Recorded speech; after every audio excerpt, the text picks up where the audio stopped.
Hello everyone, welcome back to my channel Teddy Nature Lover. और आज मैं आप लोगों के साथ आई लव यू वीइंग और आई लव यू लेंजेन के पार्ट 14 को शेयर करने वाली हूँ गाइस। लास्ट पार्ट में हमने देखा था वांग जी वीइंग के पास ही रुक जाता है और जब जेवूजुन और जियांग चेंग वापस आते हैं तो उनके साथ जो एल्डर आए हुए थे वो उन्हें बताते हैं कि कैसे उन्होंने यहाँ पे जेंस को देखा है और उनके दो सिपाहियों से उन्होंने फ़ाइट की जो कि बहुत अजीब रिएक्ट कर रहे थे, बहुत ही अजीब से दिख रहे थे। एंड घोस्ट जर्नल ने उन्हें मारने में उनकी हेल्प की। इससे आगे देखते हैं। जेवूजुन हंगुन जुन को एक लेटर लिखते हैं वांग जी को, और वो उस लेटर में जो सब कुछ जो भी उन्हें एल्डर ने बताया था वो सारा कुछ उस बटरफ्लाई लेटर में उन्होंने लिख दिया था। और वो बटरफ्लाई लेटर संगी संग चला गया था वांग जी के पास। इसके बाद सीन शिफ्ट होके हमें वीइंग और वांग जी का दिखाया जाता है। वांग जी के पास जैसे ही वो बटरफ्लाई लेटर आया था वांग जी थोड़ा सा बरेड हो गया कि इतनी जल्दी एक लेटर, क्या भाई ठीक है, कहीं भाई को कुछ हो तो नहीं गया जेवूजुन को। ऐसा सोच के वांग जी तुरंत उस लेटर को पढ़ता है और पढ़ने के बाद वो इन सब चीज़ों को पढ़ने के बाद बहुत ज़्यादा शॉक्ड था। वो वीइंग से कहता है, वीइंग क्या तुमने सुना? वीइंग जो कि वांग जी के पास ही खड़ा हुआ था वो उन सब बातों को सुन रहा था, जो भी जेवूजुन ने लिखकर भेजी हैं वो उन सब बातों को सुन रहा था। तब वीइंग कहता है कि मुझे वेन्निंग से बात करनी होगी, और वो वेन्निंग का नाम लेता है। जैसे ही वीइंग वेन्निंग का नाम लेता है तुरंत वहाँ पे वेन्निंग आ जाता है और वो वीइंग को और वांग जी को वो डाउन करता है और कहता है कि क्या हुआ मास्टर वी, आपने मुझे बुलाया, आपने मुझे किस लिए याद किया है? तब वीइंग वेन्निंग से पूछता है, क्या तुमने अभी कुछ दिन पहले 2 कॉप्स को मारा था? तब वेन्निंग अपना हाँ में सिर हिला देता है और कहता है कि हाँ मैंने मारा था। वो एक लैन क्लैन के एल्डर को परेशान कर रही थी वो कॉप्स, इसलिए मैंने उन्हें मार दिया था जिससे कि उनकी जान बच सके। वो एल्डर बहुत ज़्यादा थके हुए दिखाई दे रहे थे। वीइंग कहता है ठीक है अब तुम यहाँ से जा सकते हो। उसके बाद वांग जी से वीइंग कहता है कि मुझे नहीं लगता कि वो फियर कॉप्स मैंने तो नहीं बनाई, मैं तो उन्हें कहीं भी नहीं भेजा, मैं तो कॉप्स बनाता भी नहीं हूँ ऐसी जो किसी साधारण इंसान पर या किसी पर भी हमला करे। मैं ऐसी कॉप्स नहीं बनाता हूँ। मैं कॉप्स बनाता हूँ लेकिन उन्हें काम के लिए बनाता हूँ, जैसे कि वो इन वेंस की हेल्प करती हैं खेती करने में, सब्जी उगाने में, सफाई करने में, मेरी हेल्प करती हैं काम वगैरह करने में, जो सफाई वगैरह का जो काम होता है, खाना बनाने में वेंचिंग की हेल्प करती हैं वो कॉप्स। मैं जो कॉप्स बनाता हूँ वो सुंदर होती हैं और वो लेडीज होती हैं अधिकतर। इसके बाद वांग जी कहता है कि मुझे लगता है कि उन कॉप्स को कोई बना रहा है और शायद हम जानते हैं कि ऐसा कौन कर सकता है तुम्हारे अलावा। तब वीइंग कहता है कि हाँ, और जिन लोहा भी तो अभी उसके पास ही है, क्योंकि जिन लोहे को जिन गोंसा ने हमसे ले लिया था, तुम्हें याद हो तो। इतना कहकर वीइंग को सोचने लगता है और कहता है कि हमें जल्द से जल्द कुछ करना होगा वांग जी, नहीं तो बहुत देर हो जाएगी और हमें यहाँ पे बैरियल, मुझे लगता है मुझे एक और बैरियल बनाना चाहिए। तब वांग जी कहता है कि लेकिन तुम अभी बैरियल बनाने की कंडीशन में नहीं हो, और तुमने जो बैरियल बनाया था वो काफ़ी टाइम पहले बनाया था, तब तुम्हारी कंडीशन ठीक थी, ऐसी नहीं थी। वीइंग कहता है कि मैं बना लूँगा, मुझे कुछ नहीं होगा वांग जी, मेरा विश्वास करो। लेकिन जैसे ही वीइंग आगे बढ़ता है वो ज़्यादा से ज़्यादा वो 10 कदम चला होगा, वो 10 कदम बाद ही लड़खड़ा के उसके पैर एकदम चल नहीं रहे थे और वो बेहोश हो गया था अचानक से। उसके आंखों के सामने ना बिल्कुल काला काला दिखाई दे रहा था सब कुछ, और वो बेहोश हो गया था। वांग जी ने उसको अपनी लैप में कैरी किया और अपने हाथों पे लेके कैरी करके उसको लेकर गया उसके गुफा तक, और उस गुफा में जहाँ पर वीइंग रहता है, इतने महीनों से वो रहता आ रहा था, वो वहाँ पर वांग जी उसको लेकर जाता है और वेंचिंग को आवाज़ लगाता है वहीं से कि वेंचिंग जल्दी आओ, देखो ना वीइंग को क्या हो गया है। वेंचिंग ये शब्द सुन के तुरंत जाती है और जाके वीइंग को चेक करती है और कहती है कि वीइंग को ये होता रहता है, ऐसी टेंशन वाली कोई बात नहीं है, वो थोड़ा वीक है इसलिए उसको ऐसे चक्कर आते रहते हैं, वो थोड़ी देर बाद नॉर्मल हो जाएगा, उसको होश आ जाएगा, वो बस कुछ टाइम के लिए बेहोश हो गया है। ऐसा कह के वेंचिंग एक दवाई लेकर आती है, वो वीइंग को पिलाती है उस दवाई को और कहती है कि इसे आराम करने दो, ये 2-3 घंटे बाद अपने आप जाग जाएगा। ऐसा कहकर वो वांग जी को वहाँ से लेकर चली जाती है और उससे बाहर आकर के पूछती है कि अब मुझे बताओ क्या हुआ था, क्या उसने किसी बात को लेकर टेंशन ली थी? वो जब भी टेंस होता है ना, उसकी बॉडी इतनी ज़्यादा वीक है कि वो जब भी टेंस होता है वो बेहोश हो जाता है। उसकी बॉडी में पता नहीं क्या है, लेकिन कोई चीज़ उसको रिएक्शन कर रही है और जहाँ तक मुझे लगता है कि वो रिएक्शन तुम्हारी वजह से हो रहा है। मुझे सच बताना वांग जी, तुमने क्या किया था? मुझे फील हो रहा है कि तुमने क्या किया था, लेकिन वो चीज़ उसे रिएक्शन कर रही है, रिएक्ट कर रही है, उसके ऊपर बहुत बुरा असर आ रहा है। तब वांग जी वेंचिंग की इन बातों को समझ नहीं पाता है, तो वेंचिंग कहती है कि पहले मुझे ये बताओ कि उसने किस बात को लेकर टेंशन ली थी। पहले तो मुझे ये बताओ कि उसे किस बात की फ़िक्र हो रही थी, उसे ऐसा क्या कहा तुमने जो उसे इतनी चिंता हुई किसी बात की कि वो इतना सोचने लग गया। तब वांग जी कहता है कि मुझे भाई ने लेटर लिखा है और उस लेटर में उन्होंने बताया कि यहाँ पर यीलिंग के नीचे जो गांव है वहाँ पर उन्होंने जिन्स के कुछ सिपाहियों को देखा है जो कि भेष बदल के यहाँ पे आए हुए हैं वीइंग को ढूंढने के लिए, और उनमें से 2 कॉप्स थीं। वो कॉप्स वीइंग को ढूंढ रही थी, वो सिर्फ वीइंग को ढूंढ रही थी और इस वजह से वो यहाँ पर आने ही वाली थी। लेकिन रास्ते में हमारे साथ जो एल्डर आए हुए थे उन्होंने उन्हें देख लिया और वो उनसे लड़ रहे थे, लेकिन उनके 2 बार मारने के बावजूद वो कॉप्स फिर से जिंदा हो गई थी। एंड उसके बाद वेंडिंग ने उनकी हेल्प की थी, उनकी मदद की थी, जिससे वो कॉप्स ख़त्म हो गई और उनके अंदर से जो ब्लैक स्मोक निकला वो वेंडिंग के अंदर चला गया था। लेकिन वेंडिंग उस दिन से मुझे कुछ अजीब लग रहा है, ऐसा मैंने नोटिस किया, और मुझे पता नहीं ये बोलना आपसे सही होगा या नहीं, लेकिन वो कॉप्स वीइंग की बनाई हुई नहीं थी, तो वो वेंडिंग के ऊपर बहुत ज़्यादा बुरा प्रभाव डाल सकती हैं। हमें उसे चेक करना होगा, और वीइंग यहाँ पर एक और बैरियर बनाना चाहता है जिससे कि आप लोग सुरक्षित रह सकें। बस वो यही सोच रहा था और वो बैरियर बनाने जा रहा था, और फिर वो अचानक से बेहोश हो गया। मैंने और कुछ भी नहीं किया है। इतना कह कर के वांग जी चुप हो जाता है। इसके बाद वेंचिंग कहती है कि ठीक है, इससे ज़्यादा कुछ भी नहीं ना, अब मेरे साथ चलो और मुझे ये बताओ कि उसके अंदर जो गोल्डन कोर है वो किसकी है, क्योंकि उसके अंदर की गोल्डन कोर मैंने अपने हाथों से निकाली थी जियांग चैंग के लगाने के लिए।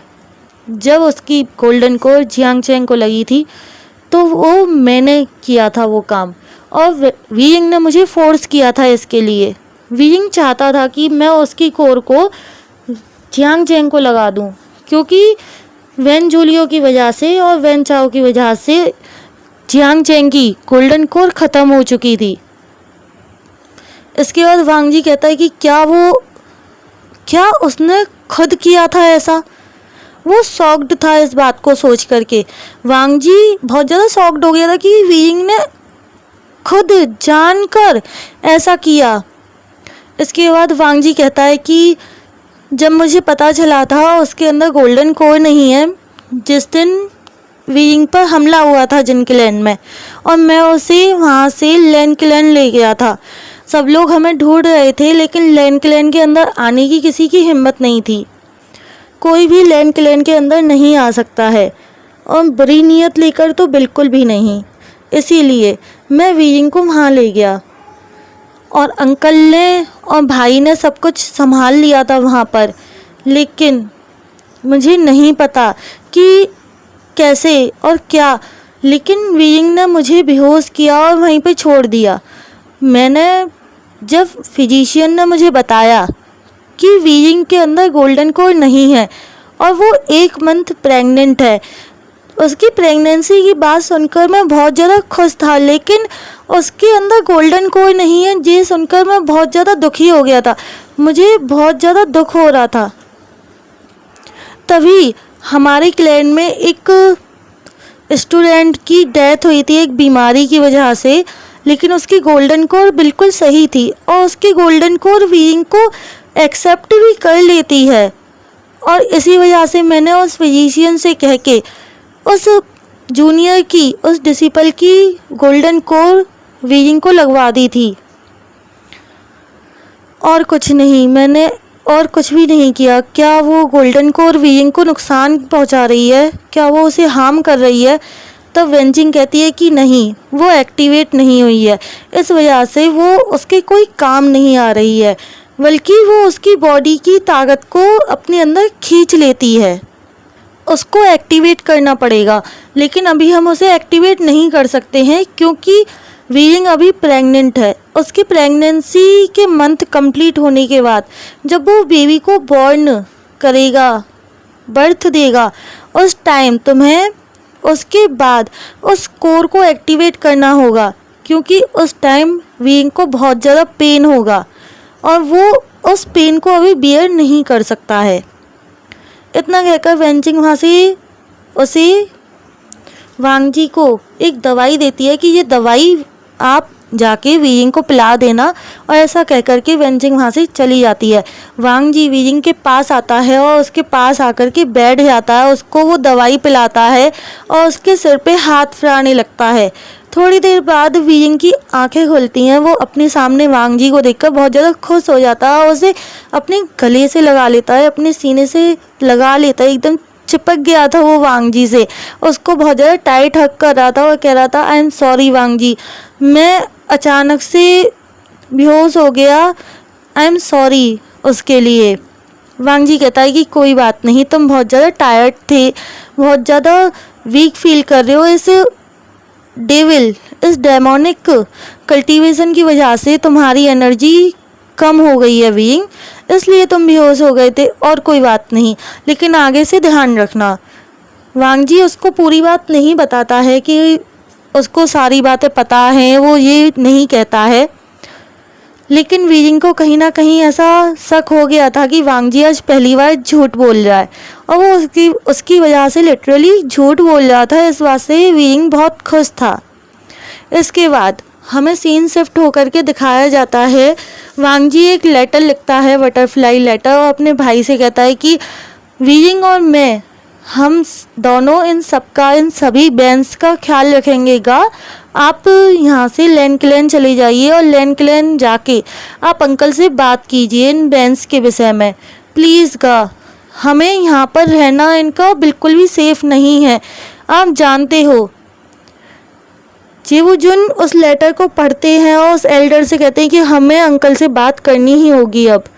तब वो एल्डर कहता है कि चिरेन से बात करना बहुत मुश्किल होगा, वो कभी एग्री नहीं होगा, वो वीइंग के लिए एग्री कभी नहीं होगा, वो डेमोनिक कल्टीवेशन की वजह से कभी भी एग्री नहीं होगा, उसे हमें कन्वेंस करने में काफ़ी टाइम लगेगा। इससे अच्छा तो हम इन्हें जियान क्लैन भेज सकते हैं। लेकिन तभी जेवुजुन कहते हैं कि नहीं अंकल, नहीं, हम उन्हें जियान क्लैन नहीं भेज सकते हैं। जिन्स ने वहाँ पर कितना कड़ा पहरा कर रखा है, आपको पता है ना। फिर भी वहाँ पे तो जियान क्लैन में कितने लोग जिन क्लैन से गए हुए हैं बेस बदल के, सिर्फ और सिर्फ वीइंग को ढूंढने के लिए। और अब तक तो जिन गोंसा को पता भी चल गया होगा कि जियांग चेंग हमारे साथ यहाँ पर आया है, या फिर वो जियान क्लैन में नहीं है। तभी जियांग चेंग कहता है कि नहीं, किसी को भी कुछ भी पता नहीं चला होगा, क्योंकि मैं 1 हफ्ते पहले ही वहाँ पे बीमार हो गया था और मेरे पास आने के लिए सबको मना कर दिया गया था। मेरे रूम तक कोई भी सर्वेंट नहीं आ सकता है, और मैडम यू ने मुझसे वादा किया है कि वो ध्यान रखेंगी इस बात का। वो चाहती हैं कि वीइंग सेफ रहे, लेकिन जिन गोंसा को वो वीइंग को कभी नहीं सौंपेंगी। चाहे वो उसको पसंद नहीं करती हैं, लेकिन वो जिन गोंसा को कभी नहीं सौंपेंगी वीइंग को। और उन्होंने ही मुझसे कहा था कि मैं वीइंग को यहाँ पे आके चेक करूँ वो सही है या नहीं। उन्होंने ही मुझे भेजा था। इतना कहकर जियांग चैंग शांत हो जाता है, चुप हो जाता है और अपनी जगह पे बैठ जाता है जाके। इसके बाद वो एल्डर कहते हैं ठीक है, मैं चिरैन से बात करूँगा, लेकिन बिना वांग जी के हम बात नहीं कर सकते हैं। अगर वांग जी से कहो, वांग जी एक लेटर लिखेगा डायरेक्ट चिरैन को, और ये सारी कंडीशन वो उसे समझाए और हम भी समझाएंगे। ऐसा कह के वो एल्डर चुप हो जाते हैं, शांत हो जाते हैं। तब जेवुजुन अपने सिर को नोट करके कहते हैं कि ठीक है, हम कल सुबह यहाँ से लैंड क्लेन के लिए निकलेंगे और उससे पहले आज रात को हम ढूंढ ढूंढ कर उन जिन्स के सिपाहियों को मारेंगे। हमें उन्हें मारना ही होगा, क्योंकि अगर हमने उन्हें नहीं मारा तो वो मास्टर वे को और वांग जी को नुकसान पहुंचा सकते हैं। देन इसके बाद सीन शिफ्ट होता है और वांग जी और वीरिंग को डिनर करते हुए दिखाया जाता है, जहाँ पर वीरिंग वांग जी से कहता है कि मुझे लगता है हमें नाइट में जाना चाहिए। अगर वो लोग मुझे ढूंढने आए हैं, वीरिंग को, वीवू जियान को, तो वो लोग नाइट में भी शांत नहीं बैठेंगे, वो रात को भी मुझे ढूंढेंगे, वो नाइट में भी मुझे ढूंढेंगे, ज़रूर ढूंढेंगे। तो हमें ना चलना चाहिए नाइट में, और नाइट में उन्हें मारना आसान होगा क्योंकि हमें कोई देखने वाला नहीं होगा। किसी भी आम इंसान को, किसी भी साधारण इंसान को नुकसान नहीं पहुंचेगा। जो कल्टीवेटर्स नहीं है उन्हें कोई नुकसान नहीं पहुंचेगा अगर हम नाइट में उनका हंट करते हैं तो। इस बात पर वांग जी एग्री हो जाता है, वीरिंग के बहुत बार कहने की वजह से वो एग्री हो जाता है। इसके बाद हमें सीन शिफ्ट होके दिखाया जाता है जेवुजुन, वो एल्डर एंड जियांग चैंग उन लोगों को ढूंढ रहे थे जो कि जिन क्लैन से आए हुए हैं, क्योंकि वो लोग, उन्हें पता था कि अगर वो मास्टर वे को ढूंढने आए हैं, वो वीरिंग को ढूंढने आए हैं, तो वो रात को भी ढूंढेंगे, जिससे कि उन्हें पता चल सके कि वीरिंग एग्जैक्टली है कहाँ। वो लोग, जेवुजुन देखते हैं कि मार्केट में एक जगह 3-4 लोग इकट्ठे होकर के आपस में बातें कर रहे हैं। वो उनकी बातों को सुनने के लिए जाते हैं। तभी जियांग चैंग उसका हाथ पकड़ता है जेवुजुन का और कहता है कि तुम्हारा तरीका गलत है। विस्पर करते हुए कहता है कि तुम्हारा तरीका गलत है, यहाँ से नहीं, यहाँ से आओ, यहाँ से हमें उनकी आवाज़ एकदम साफ सुनाई देगी। और वो उसे उसी की पास वाली गली में, जिस गली में खड़े होकर वो 4 लोग बात कर रहे थे, उसी के पास में एक और गली थी, वो वहाँ पर उसे ले जाते हैं। और वहाँ पे ले जाके जेवुजुन को कहते हैं कि यहाँ से हमें इस छत पे जाना है और हमें उनकी बातें बिल्कुल साफ साफ सुनाई देंगी। जियांग चैंग उसे एक टेरेस पर लेकर आता है, वो एल्डर भी उसके पीछे पीछे आ जाते हैं और जेवुजुन भी। और वहाँ से अब उन्हें उनकी सारी बातें, उन चारों इंसानों की सारी बातें सुनाई दे रही थी। वो लोग आपस में कह रहे थे कि हमें कल तक कैसे भी करके उस वीवू जियान को ढूंढना होगा, उस हीलिंग पैट्रियार्क को ढूंढना होगा। हमें ये ऑर्डर मिला है, हमें ये आदेश मिला है, अगर हमने ऐसा नहीं किया तो हमें मरना होगा। तभी जियांग चैंग को इतना गुस्सा आता है कि वो वीरिंग के पीछे क्यों पड़े हैं, वीरिंग ने उनका क्या बिगाड़ा है। वीरिंग तो किसी से कुछ कहता भी नहीं है, उसने हमेशा दूसरों का भला किया है। जेवुजुन को भी गुस्सा आ गया था, लिटरली उन्हें गुस्सा ज़्यादा तेज नहीं आया था, लेकिन उन्हें ये बात सुन के कि हीलिंग पैट्रियार्क डेमोनिक कल्टीवेशन करता है, वो बहुत बुरा है, ये सब सुन के उनको भी गुस्सा आ गया था। और इसके बाद वो लोग उनसे फ़ाइट करने के लिए चले जाते हैं। वो एल्डर भी उनसे फ़ाइट करते हैं और उन्हें मार डालते हैं। वो लोग वहाँ पे उनको एंड कर देते हैं। इसके बाद वो देखते हैं कि वहाँ पर कुछ फियर कॉप्स आ गई थी। वो उन कॉप्स से लड़ाई कर रहे थे, तभी वहाँ पे वीरिंग और वांग जी भी आ जाते हैं। उन तलवारों की आवाज़ को सुन के वीरिंग और वांग जी भी उन सिपाहियों को ढूंढ रहे थे वहाँ पे, और वो तलवार की आवाज़ सुन के वहाँ पे आ गए थे। और वो उन्हें फियर कॉप्स से लड़ते हुए देख करके वो भी उन्हें ज्वाइन करते हैं। वीरिंग अपनी फ्लूट को बजाने ही वाला था, तभी वांग जी उसे रोक देता है कि नहीं वीरिंग, तुम्हें अपनी एनर्जी ख़त्म करने की या यूज करने की कोई ज़रूरत नहीं है, तुम फ्लूट मत बजाओ, हम इन्हें हैंडल कर लेंगे। लेकिन तभी वीरिंग कहता है वेंडिंग। वीरिंग ने वेंडिंग को जैसे ही बुलाया, वेंडिंग तुरंत एकदम हवा के जैसे हवा चलती है ना, एक जगह से दूसरी जगह कब पहुंच गई पता ही नहीं चला, ऐसे वेंडिंग वहाँ पे आ गया था। और जैसे वेंडिंग ने आके उन फियर कॉप्स से लड़ना शुरू करा और वो फियर कॉप्स वेन्निंग के मारने पर मर रही थीं।